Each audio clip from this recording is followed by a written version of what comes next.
Reksadana tahu nggak?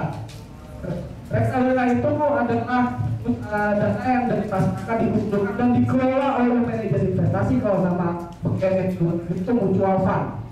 Mutual fund itu dana yang dikumpulkan dari masyarakat, dikelola oleh manajer investasi beli, dimasukkan ke beberapa instrumen termasuk saham, obligasi, surat utang ataupun juga money market. Saham itu apa yang tahu nggak? Ya, obligasi harga. Saham itu apa yang tahu nggak? Saham adalah surat kepemilikan suatu perusahaan. Jadi kalau yang di saham kalian memiliki perusahaan tersebut, kalian memiliki perusahaan tersebut, itu kan surat kepemilikan suatu perusahaan. Obligasi itu apa? Surat bukan katakanlah perusahaan yang terbitin saham dan obligasi, artinya dia terbitin surat utang yang bisa berikan utang kepada masyarakat yang beli. Utang tidak harus berubah, bisa dia terbitin surat utang. Tapi yang sah dan legal sudah ada approval dari OJK. Instrumen derivatif, ETF dan bla bla bla bla bla bla itu sudah termasuk di pasar modal. Kenapa dikatakan pasar modal teman sekalian? Karena benar-benar kayak pasar. Ada pasar, di situ ada pembelinya, ada yang kelola, dan juga ada pedagangnya. Contohnya begini, kenapa disebut pasar modal? Katakanlah kalian masuk ke dalam satu pasar, di situ ada pedagang, dia daging, buah atau bla bla bla dan segala macamnya. Terus di dalam pasar yang kelola pasar tersebut siapa? Preman. Preman. PD pasar Jaya yang kelola, bukan preman, Pak. Pungli itu namanya, serem banget. Oke, jadi pasar modal itu. Kita masih dalam pasar yang jualnya, ada yang dijual. Yang dijualnya apa? Yang dijualnya adalah efek atau surat berharga. Saham, obligasi perusahaan A, saham perusahaan B, itu yang dijual. Penjualnya siapa? Penjualnya adalah perusahaan sekuritas, kerja. Penjualnya adalah perusahaan sekuritas, perantara pedagang. Perantara pedagangnya adalah perusahaan sekuritas. Pembelinya siapa? Katakanlah kalian udah belanja ke pasar, pembelinya adalah investor. Pembelinya adalah investor, penjualnya adalah sekuritas, pembelinya adalah investor. Yang ngawasin itu bursa Efek Indonesia, PT Pasar Jaya itu bursa efek Indonesia. Seperti itu. Jadi kalau dikatakan pasar modal, tapi jual belikan itu adalah efek atau surat berharga. Sederhananya seperti itu. Nah, ini perbedaan dari pasar modal obligasi. Sukuk itu adalah obligasi yang syariah. Saham, surat tanda kepemilikan untuk perusahaan biasanya diperjualbelikan adalah perusahaan publik, perusahaan yang sudah TBK. Banyak perusahaan TBK di sini. Ada 532 perusahaan TBK. Kalian bisa beli. Jadi karena tanda kepemilikan suatu perusahaan, berarti kalian memiliki perusahaan tersebut. Enak nggak memiliki perusahaan tersebut? Enak. Katakanlah kalian bisa BRI, kalian bisa BRI, boleh, benar. Kata-kata boleh, tapi yang gila begitu masuk ke BRI, semua gue punya nih, dia punya perusahaannya sini, dudukin dua gitu, gila ya, jangan sombong ya, tetap harus diperlukan sama. Kemudian ya, jadi enak nih bagi kawan-kawan kalian yang katakanlah calon mertuanya kerja apa, masih kuliah, tapi saya punya beberapa perusahaan. Karena nggak, bener nggak? Bener. Pertama gue apa dengan kalian? Tapi bilang, gimana awalnya bisnis pak gitu kan? Teman saya pernah kayak gitu. Dia ketemu sama calon mertuanya gitu, untuk mengapain pacar, ditanyain rumahnya. Teman saya cerita, saya sih nggak hari ini. Tanya dia sama calonnya, jadi kalau saya kan, tanyain, nak bisnisnya apa? Pak, saya kerja kantoran, bisnisnya apa? Ada bahan pak, buat apa? Mau pesannya? Itu kimia apa? Pak, saya biasa di situ. Saya juga punya apa? Asuransi mitra, punya gitu. Oh bisa punya, gitu. Terus juga punya pak, nilai itu kok ini pakai santai pakai gitu. Juga bisa kaya. Dia sekarang bohong gitu kan? Terus apa yang terjadi berikutnya? Bukannya malah itu sama kata pacarnya itu, kamu mau apa sih? Kata aku kamu gimana?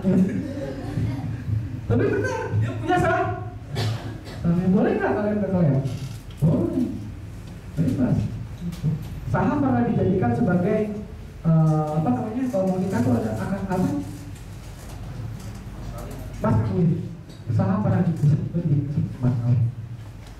Ada teman mas kawin itu saham. Berapa lembar saham? Bisa. Dan dijadikan mas kawin. Kalau ada surat tanda memberikan bahan utang budi. Saham syariah, jadi dari 730 saham yang ada itu ada klasifikasinya masuk ke dalam saham syariah. A. Saham syariah itu klasifikasinya apa kan? Saham syariah itu katakanlah bisnisnya yang utangnya nggak lebih dari 30%, terus bisnisnya syariah tidak di riba. Contohnya perbankan nggak masuk saham syariah, juga rokok juga masuk saham syariah. Itu saham syariah. Reksadana tadi kita belajar ya. Ada reksadana syariah. Reksadana syariah itu apa? Reksadana yang manajer investasi menempatkan uangnya kepada instrumen yang obligasi, katakanlah ditaruhnya di sukuk syariah, diberikan sahamnya saham syariah. Produk pengelola lainnya seperti ETF, Exchange Traded Fund. Nah, ETF itu masih baru di Indonesia, baru launching tahun 2014. Oke. Nah, mencari instrumen investasi yang cocok.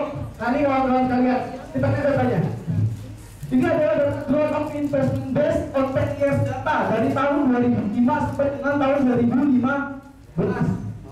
Dan itu masih di atas, berdasarkan di atas. Salah satu instrumen pasar modal seperti saham dan obligasi dapat memberikan ROI. ROI yang tahu nggak? Return on investment.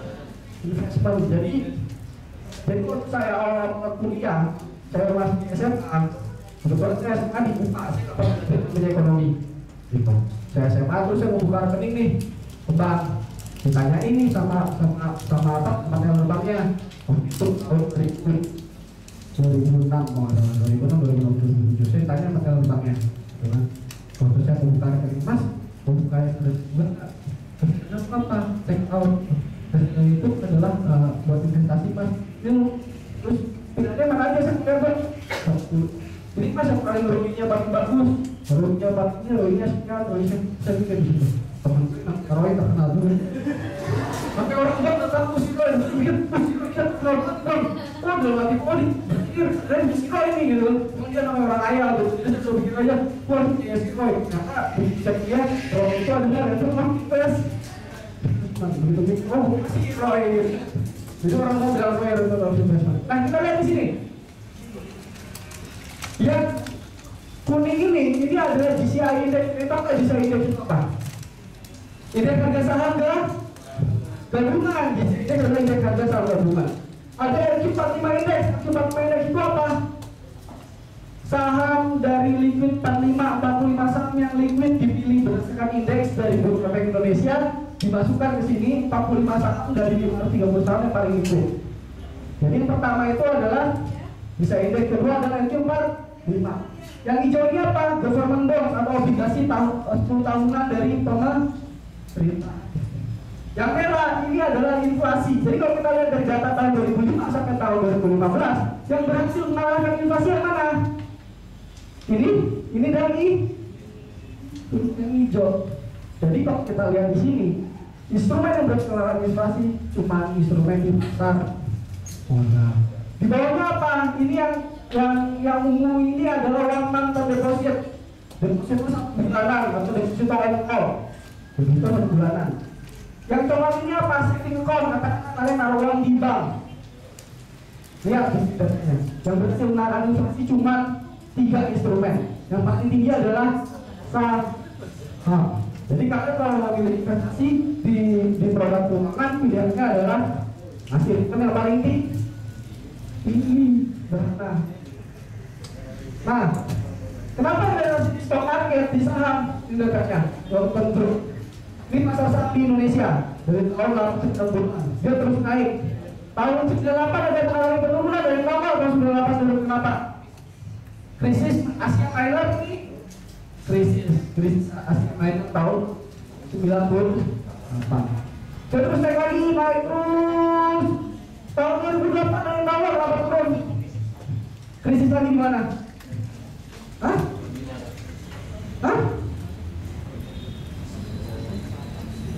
Krisis mana tahun 2004? Tahu nggak?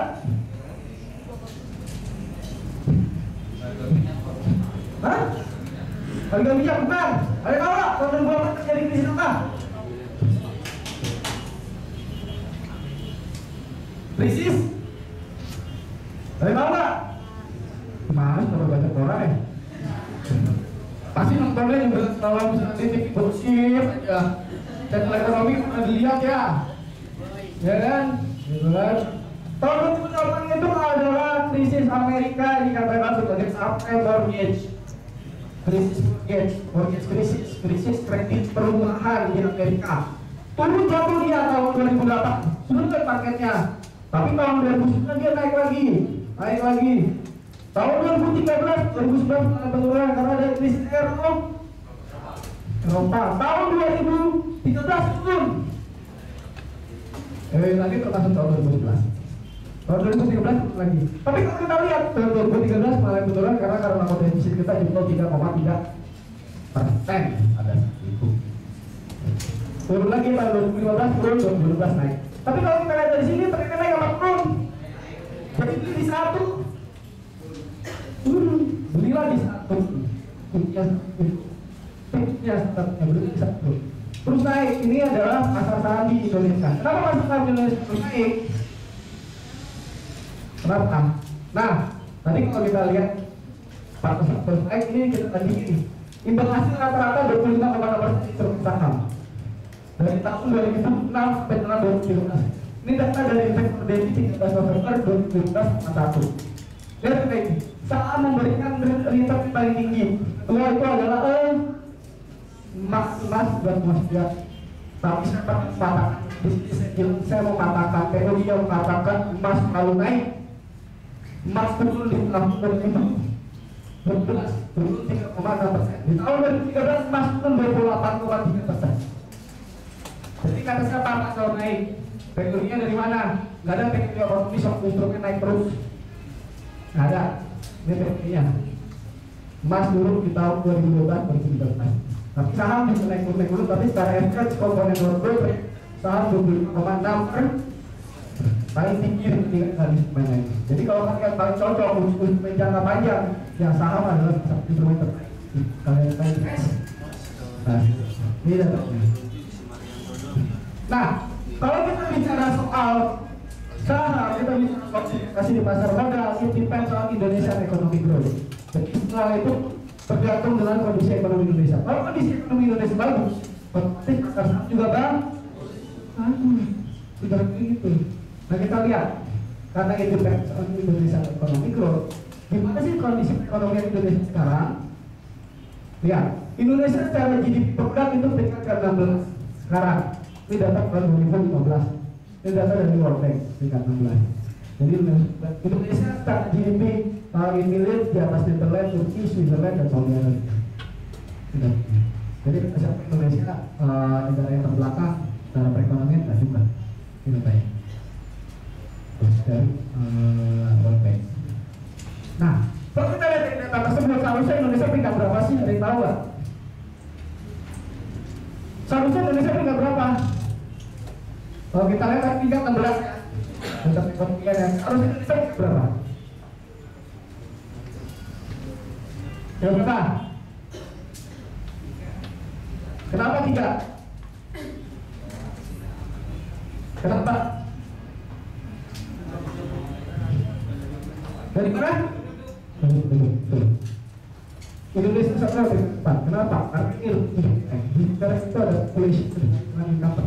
So GDP of a country depends on its population. Jadi kalau kita bicara soal GDP itu depends dari populationnya, bukan dari income-nya. Gitu. Tapi kalau misalkan katakanlah saya percaya rencana pemerintah tentang RPJMD tahun 2019 sampai 2019 yang dimana nanti akan membukti income per kapita kita naik. Saya yakin Indonesia di tahun 2020 peringkatnya sudah masuk di rekor. Saya yakin. Kalau itu RPJMD. Nah, itu kalau kita lihat sekarang baru population. Kenapa? Karena ada population Indonesia peringkat 40. Nah, ini potensi perekonomian Indonesia menurut IMF. IMF Indonesia will be world number 4 di tahun 2003. Indonesia will be world number 4 tahun 2050 caranya. Indonesia di bawah, di atas Jepang, Jerman, Meksiko, France, UK, Rusia, Italia, dan Kanada. Ya, kalau kata IMF. Ini kalau kata Goldman Sachs mengatakan Miss is the new brick. Ini kata Jim O'Neill, chief ekonomis dari Goldman Sachs. Miss is the new brick. Ada yang tahu brick nggak? Terkenal nih tahun 2013-2014 brick. Brick itu ada 4 negara yang katanya akan dikatakan sebagai 4 kekuatan baru di kekuatan ekonomi baru BRIC. Tapi BRIC ternyata nggak sesuai. Ya tuh. Jadi dia mengatakan Miss the new BRIC. BRIC yang tahu nggak siapa aja? Brazil, Rusia, India, China. Miss the new BRIC. Lalu mengatakan orang yang menciptakan istilah BRIC, dia menciptakan istilah baru, gagal. Dia ciptakan namanya Miss. Miss itu disebut sebagai beberapa paket yang terdiri dari 4 negara, Meksiko, India, South Korea, dan Turki. Masing-masing merepresentasikan dari 1% total GDP di dunia. Kenapa Meksiko? Ada yang tahu nggak? Ini sering terkorelasi semuanya ini menurut saya. Kenapa Meksiko, Indonesia, Korea, Turki? Kenapa? Dan tahu nggak? Gampang jawabannya. Pernah nonton TV nggak? Meksiko, Delano, Indonesia, Singapura, dan Tinggalah. South Korea, K-drama. Turki, silakan lihat. Jadi karena banyak filmnya, film kayak sinetron itu, mereka dibilang sebagai bentuk market. Percaya? Percaya bisa bohongin? Enggak lah, karena ini pertumbuhan ekonominya cukup bagus. Bukan bilang dari sinetron ya, atau dari TV ya. Jangan bilang kayak gitu, kenapa nih ada, katakanlah ada selalu mengatakan kenapa Miss Meksiko ini sudah mungkin dinyatakan karena sinetron, karena telenovela, karena kayak drama, bukan. Karena memang benar bagus. Gimana ekonomi Meksiko tumbuh cukup bagus, ekonomi Indonesia apalagi tumbuh cukup bagus, ekonomi Korea apalagi. Depan tahun 1945 Korea masih tertinggal, tapi sekarang dia udah mulai hijau. Jepang, Turki juga lagi sekarang negara yang cukup ditakuti oleh Rusia secara perekonomian. Jadi dikatakan Miss adalah suatu bentuk negara baru yang merepresentasikan dari total 6% hidupnya. Nah, ini menurut Bank Insight Global Institute. Jadi setelah IMF, setelah Goldman Sachs, setelah World Bank, ini Bank Insight mengatakan ekonomi Indonesia diperkirakan menjadi ekonomi terbesar ke-7. IMF mengatakan terima. Terus juga Bank Insight mengatakan 7. Terus juga tadi Goldman Sachs mengatakan sebagai negara baru otomatis harus besar. Tingkat pertumbuhannya apa? Tingkat ekonomi Indonesia adalah yang paling stabil di dunia. Paling stabil ekonomi Indonesia di dunia. Sekitar 90% pertumbuhan ekonomi nasional berasal dari wilayah di luar Jawa. Sekitar 11% ekspor komoditas berasal dari sektor non-migas. Pemakaian sumber daya sudah berkurang, bahkan sudah berkurang hingga 7%. Ini membantah bahwa sumber daya adalah utama perekonomian Indonesia. Enggak, membantah. Sekitar 60% pertumbuhan ekonomi ditopang oleh peningkatan produktivitas. Jadi seiring dengan produktivitas meningkat, otomatis itu akan mendorong tingkat ekonomi Indonesia. Ini Indonesia mengatakan tahun 2030 di level 7. Jadi kalau dibilang Indonesia di tahun 2030 masuk ke dalam ekonomi besar dunia, mungkin nggak? Mungkin. Nah, inilah datanya. Tadi semuanya asing mengatakan bahwa investasi di Indonesia akan menjadi negara yang cukup bagus, makanya asing investasi Indonesia itu cukup gede porsinya. IHSG kalau kita lihat saham di Indonesia 62% itu kepemilikannya menjadi asing. Berarti kepemilikan cuma 38 kepemilikan lokalnya. Itu tahun 2015. Terus tahun 2020 katanya naik kepemilikan asing jadi 54%. Kepemilikan lokalnya naik. Gitu. Nah, lihat di sini data ini data baru September kemarin. Potensi IHSG berdasarkan lokal di tahun 2016. Jumlah investor lokal di Indonesia cuma 500.000 dari total penduduk. Cuma 500.000 orang yang udah investasi di pasar modal. Dari KTP yang ada ya, 20 juta cuma 500 orang. Itu perbandingan terhadap penduduk cuma 0,2. China bagaimana? China total dari total penduduk 2%. India 2,02. Thailand 3,6. Pakistan 2,78. Jepang 11%. Hong Kong 15,9. Malaysia 17,4. Singapura 3,5. Belum terus di Singapura saya tinggal di flat yang punya flat itu orang China Singapura. Itu ibu tiap pagi di laptopnya. Saya nggak tahu itu apa. Laptopnya udah ternyata ya ibu rumah tangga yang jagain flat, jagain apartemen waktu itu. Saya tiap pagi itu sih banget orang kuliah. Saya dia di mejanya itu laptop. Kalau laptop apa? Ternyata setelah kuliah saya belajar masuk, ternyata dia investor saham. Gitu. Orang itu duit akan cuma pemain dan mahasiswanya itu yang tinggal di situ jadi dari saham. Ternyata saya yang dapatnya wajar karena dari total penduduknya Singapura 30,5% di saham. Wajar. Kalau kalian di Singapura, kalian di MRT buka sahamnya itu jangan grafik lagi invest di saham. Pakai di HP yang lihat. Nah, juga orang Indonesia kan kaget tuh. Ngomongnya di persetujuan. Jadi kalau di populasi di Indonesia untuk cerita. Kesimpulannya apa? Mari kita bicara soal bagusnya kondisi perekonomian Indonesia menurut asing. Asing Indonesia juga banyak. Pertumbuhan ekonomi Indonesia diprediksikan akan bagus di masa yang akan datang dengan begitu IHSG sebagai indeks dasar gabungan sebagai cerminan dari pertumbuhan ekonomi yang diprediksikan akan mengalami kenaikan. Sehingga investasi di pasar saham bisa menjadi pilihan utama dalam berinvestasi. Yuk nabung saham. Yuk nabung saham. Tadi ya, semuanya asing mengatakan bahwa efek Indonesia akan bagus. Kalau efek Indonesia akan bagus maka iklim investasi Indonesia bagus nggak? Jadi sebenarnya kalau yang bagus, jadi investasi akan terus naik. Jadi saatnya kalian buat nabung saham. Itu nampaknya adalah pohon ini, kayak nabung saham. Mana tak saya jelaskan. Nah, kalau memang mindsetnya bahwa pentingnya investasi kalian sudah tahu, kenapa investasi di pasar modal kalian sudah tahu, prospeknya investasi di pasar modal kalian sudah tahu. Berikutnya yang harus kalian tanam ke mindset kalian hanya adalah perkataan dari Peter Lynch.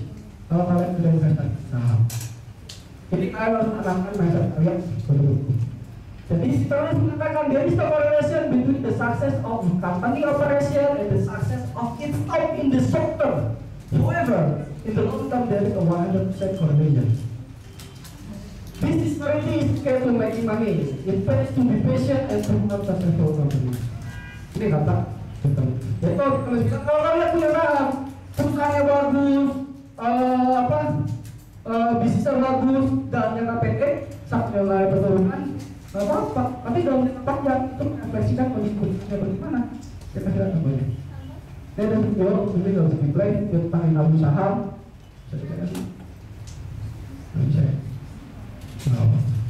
Nah, jadi kita lihat bagaimana dengan kita cari return jika kita berinvestasi di saham. Tadi ya, mindsetnya sudah kalau kita berinvestasi saham. Ingat kata Peter Lynch, kalau perusahaannya bagus, jangka pendek nggak berkorelasi harga sahamnya, tapi kalau jangka panjang 100% berkorelasi. Ini contohnya. Ada yang tahu ini nggak? Kalau berapa? Siapa yang nggak pernah minum obat? Angkat tangan yang nggak pernah minum obat. Yang nggak pernah kalbe baru minum obat. Yang nggak pernah kalbe orang angkat tangan. Berarti semuanya menor. Berarti pernah sah? Ini kita lihat sahamnya. Gimana kita lihat sahamnya? Kalbe fase dari 5 tahun terakhir naik 200 per. Semakin banyak orang sakit, semakin naik. Jadi kalian pegang sampai kalbe jangan doanya. Mudah-mudahan labanya kalbe. Mereka lah banyak orang lain berarti mereka yang beli banyak yang sah. Jangan begitu doanya ya. Kita lihat berarti di Indonesia banyak orang yang sah. Banyak orang stres. Lihat dari sana. Dalam jangka pendek tidak berkorelasi. Lihat di sini. Di sini turun sekitar 1 bulanan. korelasi nggak, tapi kalau jangka panjang dia sangat berkorelasi. Di sini deh, katakanlah di sini kalian beli turun, atau di sini deh turun sini. Ini berapa lama nih? Ini sekitar 6 bulanan, tapi dia naik lagi, Belinya yang paling bagus gimana? Satu turun, katakan di sini turun, beli di situ. Nah, kita lihat berikutnya apa? BCA. Siapa yang punya rekening BCA di sini? Punya ya? Allah sih. Tapi rekening BWN punya kan? Ternyata nggak punya rekening BWN lagi. Saya ya, ini BCA. Dan BCA dalam 5 tahun terakhir naik 200 per. Sama BCA dalam 5 tahun terakhir naik 200%. Nih. Dalam jangka pendek sudah berkorelasi. Katakanlah di sini dia turun, lama nih turunnya, tapi dalam jangka panjang dia berkorelasi. Jadi kalau kalian beli saham biasa, benar untuk jangka panjang. Karena instrumen saham itu kita bicara instrumen yang bukan panjang, katakan bukan merit, bukan ya apalah bukannya. Kalau itu jangka panjang kalian bisa masuk ke dalam saham. Nah berikutnya kita lihat lagi kinerja saham. Ijaya Karya tahu? Wika Ijaya Karya pembangunan di mana-mana. Lalu perusahaan pemerintah tahu? Lihat gimana sahamnya. 2 tahun terakhir naik 100%. Pertanyaan saya, tadi aja 200%. Ada nggak selama 5 tahun deposito bank yang ngasih 200%? Nggak ada. Tinggal bagi 5 aja. Ini 5 tahun terakhir naik 100% juga. Berikutnya pas kita karya, kemudian Wijaya Karya juga BUMN, lihat 4 tahun terakhir naik 600. Kenapa? Karena pemerintah lagi fokus pembangunan perusahaan infra konstruksi yang berkoordinasi dengan pembangunan kemana yang diuntungkan adalah perusahaan konstruksi. Karena pemerintah yang jalani tentang pembangunan infrastruktur, otomatis konstruksi diuntungkan. Perusahaan konstruksi mana yang diuntungkan? BUMN. Dampak di sana. Gimana? Begitu aja mindsetnya. Pas kita cari apa? Contohnya 100%. Berikutnya pembangunan perusahaan BTKP. Lihat di tahun terakhir naik 850%. Jadi kita lihat di sini. Kalian tahu perusahaannya ya. Ini enak-enaknya terus kasih baik-baiknya. Ini Unilever kayak tahu. Sampai nggak mandi di sini. Berarti dia mandi nggak? Mandi, gigi, gitu ya. Kalau nggak kenal Unilever berarti nggak pernah mandi. Semua produknya kalian beli, sabun, sampel, gitu lihat. Bisa beli sahamnya. Iya. 5 tahun terakhir naik 200%. Ada yang menarik dari Unilever walaupun dia turun tapi nggak dalam nggak yang lainnya ya. Dia naik terus. Grafiknya enak banget nih, naik terus. Kenapa? Karena Unilever ditetap sebagai saving gold stock. Sahamnya aman. Kenapa? Saat kondisi krisis juga Unilever tidak sampai kapan? Kenapa? Mungkin nggak saat krisis nggak mati? Mungkin nggak? Saat teman-temannya lagi kondisi krisis gitu kan? Bau banget tuh, nggak mandi lagi krisis. Mungkin nggak? Krisis-krisisnya orang butuh mandi. Kecuali krisis mental, butuh mandi. Mental udah mainnya. Orang butuh mandi krisis. Lihat Unilever 5 tahun terakhir itu kalau mau bisa paling aman seperti ini. Jadi memang artinya sekarang udah 40 ribuan satu lembarnya. Kalau bisa